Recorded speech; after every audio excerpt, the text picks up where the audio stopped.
Alright, so as you can see, it's pouring rain. We got stuck in Summer Haven, coming out. Hoping to get a video of the descent all the way down for you guys, but I'm going to do the best I can. It's going to be slow going, not my usual 45 mile an hour free-for-all, because yeah, we've been hailed on. My bike is wet. I'm soaking wet. It's going to be an interesting descent, but I'm going to throw you guys are going to be right here. Going to get the view right from the cockpit. This is from about the 20-mile marker down, probably past even mile 0 into Tucson. Hopefully we'll have a weather shift on the way down, and it's going to be a nice slow descent, so you should get a good look, hopefully, at the scenery. Yeah, all right, see you on the flip side.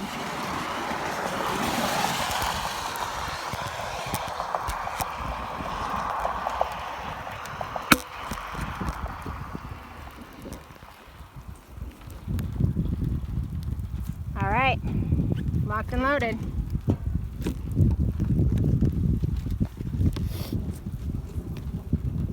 Oh, there's some thunder. Awesome.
2,000 feet.